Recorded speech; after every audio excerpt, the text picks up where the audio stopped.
Berkati dengan izin Tuhan, sama-sama kita katakan amin. Tepuk tangan yang paling meriah buat saudara. Terima kasih untuk setiap rekan-rekan yang sudah mulai dengan luar biasa. Dan dari pribadi saya mau sampaikan salam damai sejahtera, shalom. Sekali lagi shalom. Haleluya. Dalam Tuhan ada sukacita, amin. Dan di mana ada sukacita pasti ada senyuman di wajahnya. Boleh sama-sama berikan senyuman dulu, jumpai kanan kiri berdepan belakang, untuk kali bersukacita dalam Tuhan. Yuk minimal 2-3 orang kiri kanan berdepan belakangmu dengan senyuman yang paling manis, sukacita Tuhan luar biasa tercurah bagi setiap kita. Senang bisa jumpa saudara. Saya melihat semangat yang luar biasa, kesetiaan yang luar biasa dalam mencari Tuhan. Saya mau bilang saudara, orang yang semangat setia cari Tuhan, janji Tuhan, hidupnya dan cucunya pasti diberkati Tuhan. Tepuk tangan sekali lagi yang paling meriah buat Tuhan. Sama-sama bilang sama saya, aku pasti diberkati Tuhan. Anak cucuku pasti diberkati Tuhan. Bilang kanan kirimu, kamu juga pasti diberkati Tuhan. Bilang sama yang ngomong, semangat. Tepuk tangan saudara-saudara sekali yang paling meriah buat Tuhan. Haleluya. Yuk langsung saja Alkitab. Kita angkat Alkitab, kita Alkitab juga boleh, Alkitab juga boleh. Yang Alkitab angkat tangan juga boleh. Sama-sama dengan iman percaya kita. Sama-sama kita katakan dalam nama Tuhan Yesus, aku percaya Alkitab ini adalah firman Tuhan. Setiap kata kalimat dia selalu memberkati aku. Dan hari ini aku pasti diubahkan, aku pasti dipulihkan dalam nama Tuhan Yesus. Sama-sama kita katakan amin. Kita buka bagian Alkitab kita saudara, Daniel pasal yang ke-6 ayat 26 sampai ayatnya yang ke-29 jadi pengantar pembahasan kita saudara. Daniel pasalnya yang ke-6 kita akan baca saudara ayatnya yang ke-26 sampai 29. Saya 26 sampai 27 kita gantian, 29 kita akan baca sama-sama. Yang sudah di sana boleh bilang aku diberkati. Demikian 26 dikatakan apa? Kemudian Raja Darius mengirim surat kepada orang-orang dari segala bangsa, suku, bangsa, dan bahasa yang mendiami seluruh bumi bunyinya, bertambah-tambahlah kiranya kesejahteraan. 27 silakan.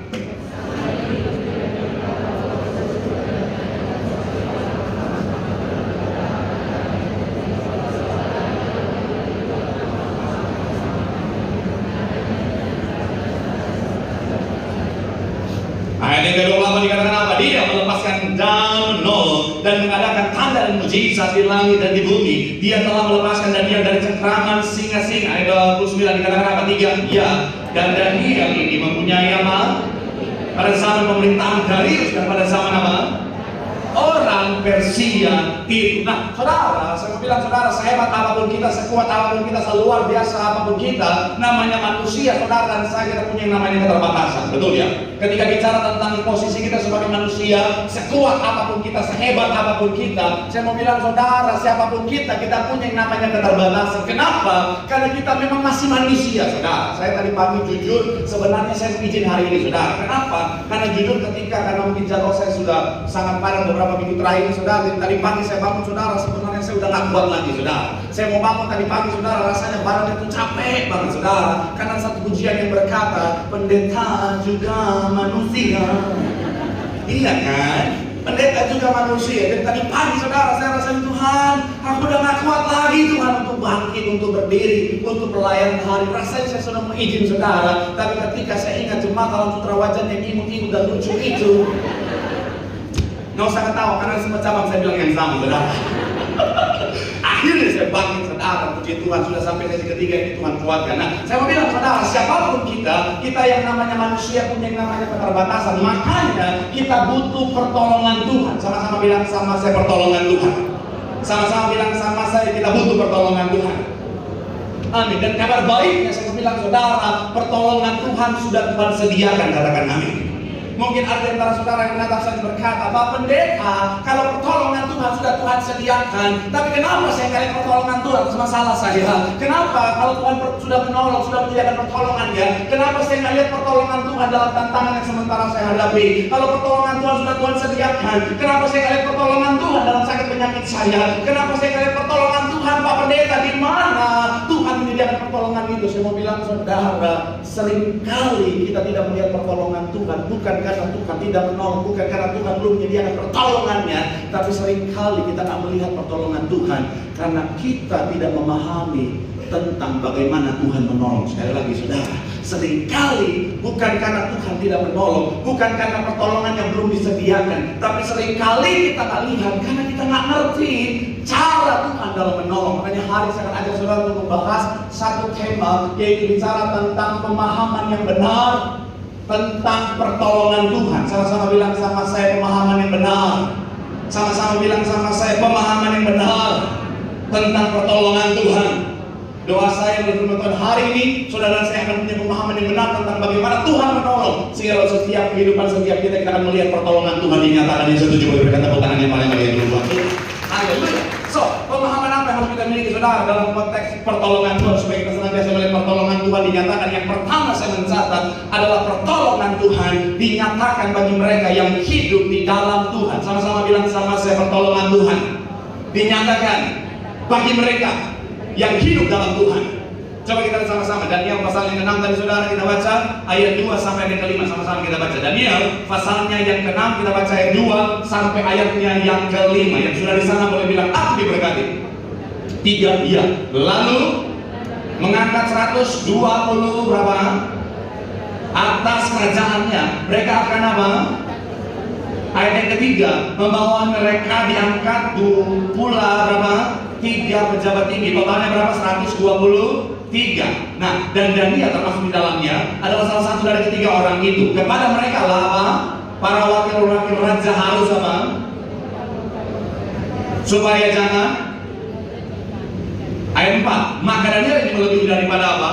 Pejabat tinggi dan para wakil raja itu, perhatikan, karena ia mempunyai apa? Roh yang luar biasa. Sama-sama bilang sama saya, roh Allah ada atasnya. Amin. Dan raja bermaksud untuk ngapain? Atas seluruh. Ayat yang ke-5, kemudian para pejabat tinggi dan wakil raja itu mencari apa? Dalam hal pemerintahan, tetapi atas sesuatu kesalahan, sebab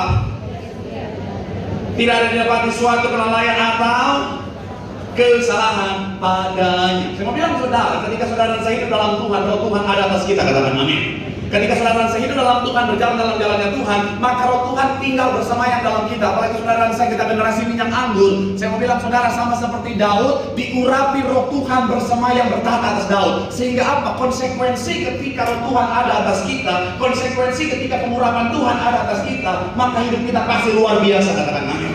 Karir kita, bisnis kita, pekerjaan kita pasti luar biasa, katakan amin. Nah, konsekuensi ketika saudara dan saya punya kehidupan yang luar biasa akan mengundang iri hati orang-orang yang jaga hati, akan mengundang iri hati yang akhirnya bisa berdampak pada munculnya rancangan jahat, munculnya orang-orang yang menjatuhkan dan lain sebagainya. Tapi saya mau bilang saudara, kabar baiknya selama kita hidup dalam Tuhan, ada pertolongan Tuhan di sana, katakan amin.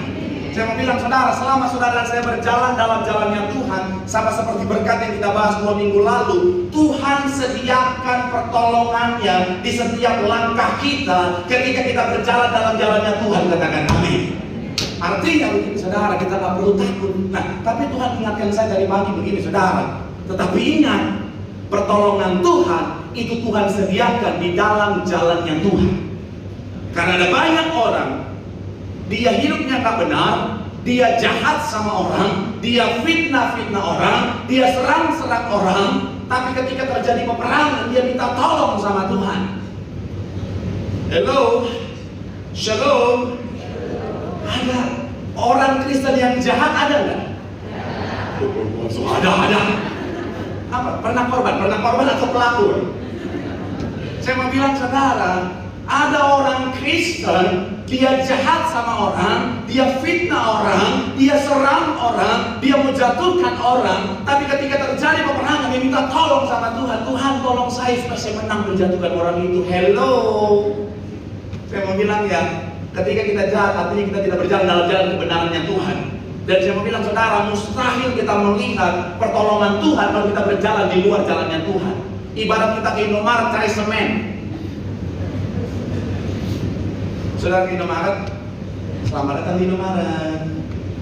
Cari apa Pak? Cari semen. Cari apa Pak?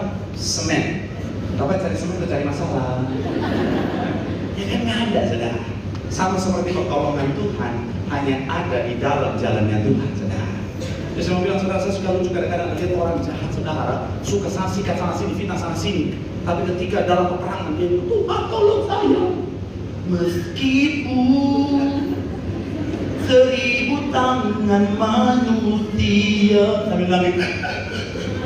Malaikat datang, bukan tangan manusia yang dijatuhkan, tangan Tuhan. Saya mau bilang, saudara, kalau tangan Tuhan yang menjatuhkan, 1000 tangan manusia tidak akan mampu menopang saudara. Kenapa? Karena pertolongan Tuhan hanya ada buat mereka di jalannya Tuhan, saudara. Tapi kabar baiknya begini, saudara, artinya begini, selama kita berjalan di jalannya Tuhan, kita nggak usah takut. Selama kita berjalan dalam jalan kebenarannya Tuhan, pertolongan Tuhan pasti Tuhan nyatakan. Tepuk tangan sekali lagi yang paling meriah buat Tuhan. Bilang sama kanan kiri, mau berjalan di jalannya Tuhan. Di situ ada pertolongan Tuhan. Tepuk tangan sekali lagi yang paling meriah buat Tuhan. Haleluya. Yang kedua, saudara, apa pemahaman tentang pertolongan Tuhan harus kita pahami dalam kehidupan setiap kita untuk melihat pertolongan Tuhan. Yang kedua adalah pertolongan Tuhan bisa tampak terlambat. Sama-sama bilang sama saya, pertolongan Tuhan bisa tampak terlambat. Sama-sama bilang sama saya, bisa tampak terlambat. Coba kita lihat ayat yang ke-17 sampai ayat ke-18. Sama-sama kita baca ayatnya yang ke-17 sampai ayatnya yang ke-18. Yang sudah di sana boleh bilang, aku diberkati. Yuk sama-sama kita baca 3. Ya, sesudah itu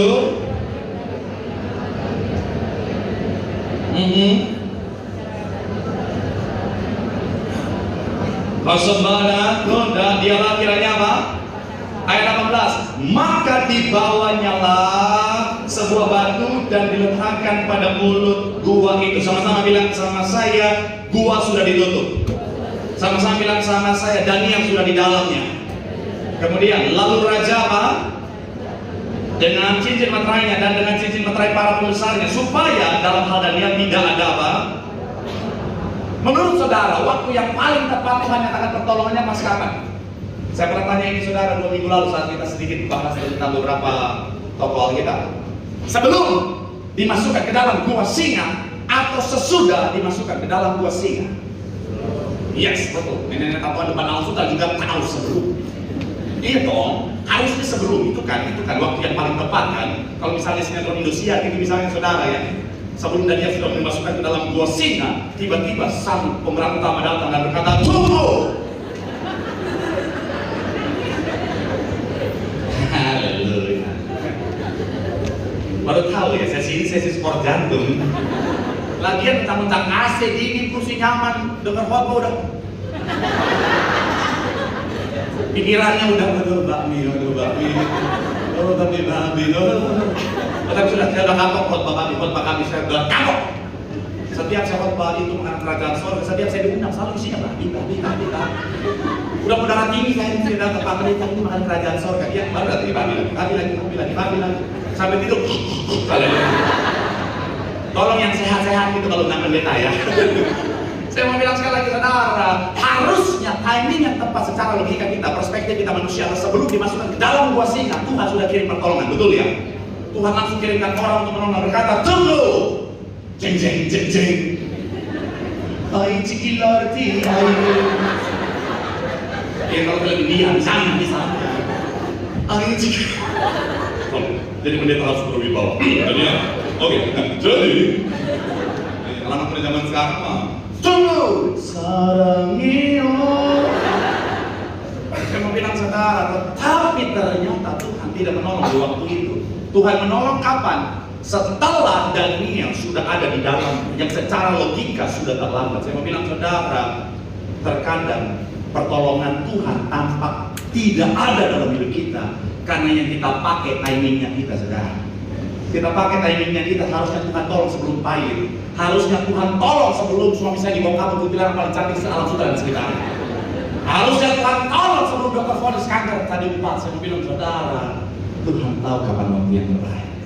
Dia Tuhan yang tidak pernah terlambat. Tugas kita percaya waktu Tuhan. Amin. Saya mau bilang saudara, kalau mau kembali kepada perjalanan kehidupan gembala sidang kita, harusnya Tuhan tolong. Kalau sudah ingat perjalanan kehidupan mereka dulu, harusnya Tuhan tolong sebelum mereka sakit. Tetapi apa? Melalui itu Tuhan izinkan. Tuhan tidak tolong pada saat itu.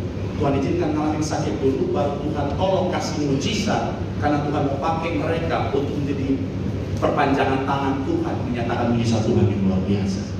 Kalau melihat kehidupan saya dulu, seharusnya Tuhan tolong sebelum saya diperalkan pada hidup dan mati. Tapi disitulah Tuhan menolong setelah saya melewati itu, supaya saya lihat Tuhan itu dahsyat luar biasa. Saya mau bilang sekali lagi saudara, saya nggak tahu apa yang sementara saudara hadapi, tapi saya mau bilang tidak ada kata terlambat. Bagi Tuhan tidak ada kata terlambat.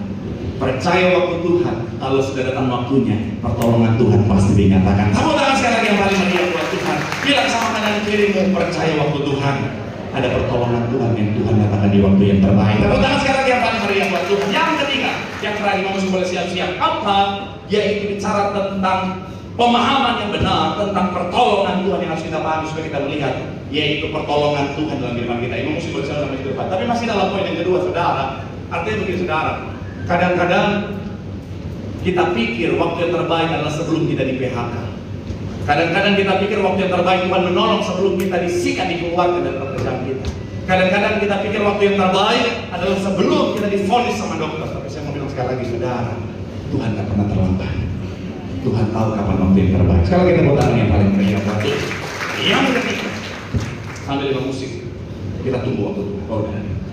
Yang ketiga, apa pemahaman tentang pertolongan Tuhan supaya kita melihat pertolongan Tuhan dinyatakan di masa tiap kita. Yang ketiga adalah pertolongan Tuhan terkadang dinyatakan dengan cara yang tidak terduga. Sama-sama bilang sama saya, pertolongan Tuhan terkadang dinyatakan dengan cara yang tidak terduga.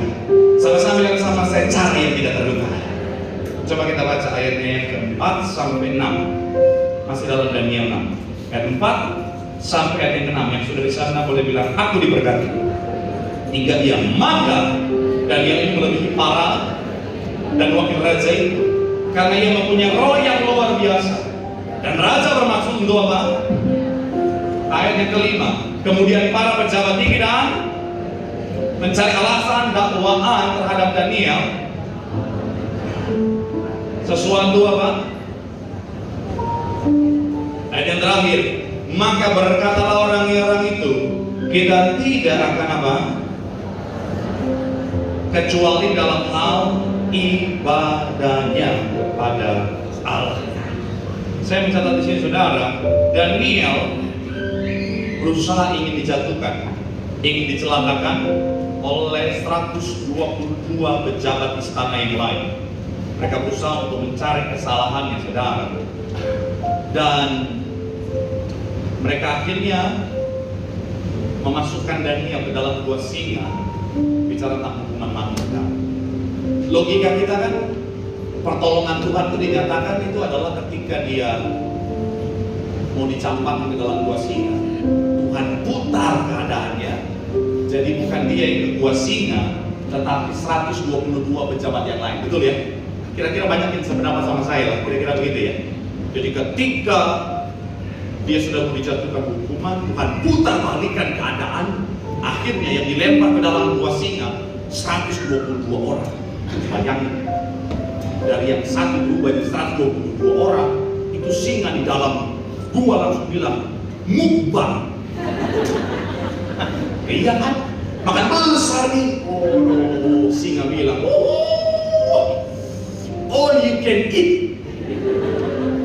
Haji grill, ono kabe. Apa lagi? Saya tidak di-endorse ya. Apalagi kalau misalnya singa asalnya dari Manado, dia bilang habis ya, satu malam habis. Karena kata orang Manado makan itu nggak pernah kenyang. Kalau kami berarti capek ngunyah. Kami orang Manado punya talenta makan lebih daripada teman-teman sekutu kami. Tapi itu dulu sebelum saya ke Medan. Saya pikir orang Manado paling jago makan. Tapi ketika saya ke Medan, di pelayanan saya, dia bilang, mari makan kan. Dia tak ambil piring, dia tak ambil tatakan yang kertas itu yang ada apa tuh di bawahnya, rotan. Dia ambil nampan berjamaah.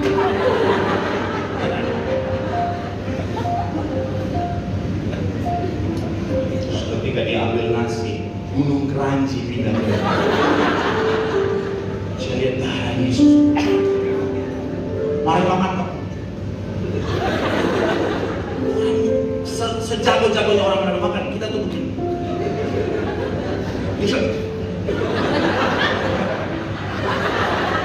Di situ saya kena mental juga. Tapi saya tetap positif thinking, mungkin ada naga dalam perutnya kena mental. Akhirnya diundang lah untuk ke sebuah acara, diundang sama jemaat di sebuah restoran. Di restoran itu biasa, kita kan pendeta kan harus tetap jaga image dong. Kita pengen banget tapi tetap makan jadi kita aja. Apa dia?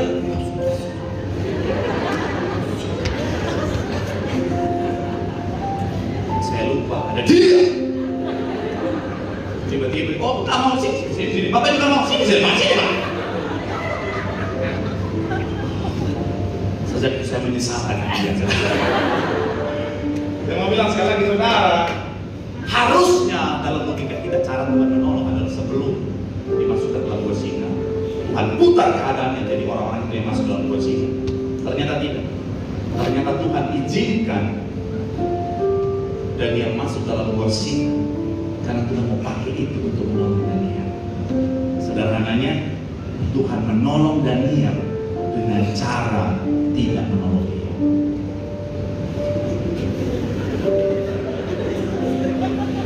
Bapak Pendeta ulang lagi, Bapak Pendeta. Tuhan menolong Daniel dengan cara tidak menolong Daniel. Makanya sebelum mereka makan dulu supaya ini fresh, ngopi dulu. Ngopi pahit tanpa gula itu jangan diganggu orang itu. Saudara kalau ngobrol sama orang yang minumnya kopi pahit tanpa gula, turunkan nada bicaramu soal kerasnya hidup. Itu hidupnya udah keras banget itu bos, udah keras banget tuh. Makanya tim saya kalau minum Americano saya udah gak ganggu lagi, saya biarin aja. Kalau masih gula aren saya masih Kalau Americano banyak tekanan hidup ya. Saya bilang sekali lagi saudara, Tuhan menolong Daniel dengan cara tidak menolong dia. Karena Tuhan mau pakai proses itu untuk menolong dia sampai pada satu level di mana dia punya kekuasaan dan tidak satu pun yang berani menyentuh dia. Oleh karena kejadian dia dilempar ke dalam gua singa dan Tuhan jaga dia. Ayat terakhir kita sedikit, ayat terakhir kita sedang. Ayat yang terakhir kita lihat sama-sama. Ayat 28 atau 29 dari kita, saudara. Dikatakan apa? Ayat 28 atau 29 begitu kan? Selanjutnya 29. Daniel mempunyai kedudukan tinggi pada zaman dan pada zaman pemerintahan Koresh orang biasanya ganti raja ganti bawahan, tetapi berganti-ganti kepemimpinan Daniel tetap di posisi yang tinggi karena dia pernah ada proses di mana Tuhan Daniel membela dia dengan luar biasa. Pemimpin tahu dia pilihan Tuhan, gak ada yang berani ganggu dia sampai akhir hidup. Tuhan menyatakan pertolongan dengan cara tidak menolong. Karena cara Tuhan berbeda. Kadang-kadang dalam hidup kita nggak lihat pertolongan Tuhan, karena cara Tuhan menolong kita tuh caranya berbeda. Kadang-kadang Tuhan bisa tolong kita dengan cara tidak menolong kita ketika kita dalam masalah kita sekarang. Saya pernah satu posisi, saya pernah cerita di tempat ini. Saya diperhadapkan pada satu transaksi yang nilainya buat saya sangat besar, 1,6 M itu gede banget buat saya, buat sultan-sultan alam putra mungkin, oh my god, it's very cheap, oke? Tapi buat saya, oh my god, very expensive, oke? Saya udah siapkan diri saya, Tuhan tolong saya. Saya udah berhabis semuanya, dalam nama Yesus Tuhan tolong saya. Dalam bayangan saya, saya siap menuju sultan.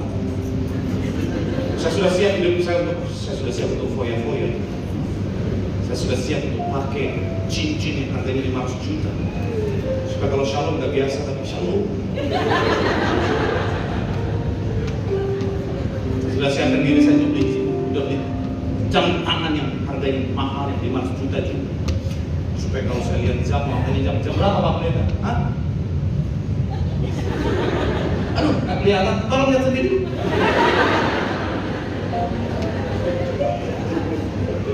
Karena udah di depan mata, saya lihat Tuhan udah tertarik semua, udah deal, harga udah deal, survei, pas lihat tempatnya bagusnya luar biasa, saudara, properti nilainya bagus, ratusan miliar, bagusnya luar biasa.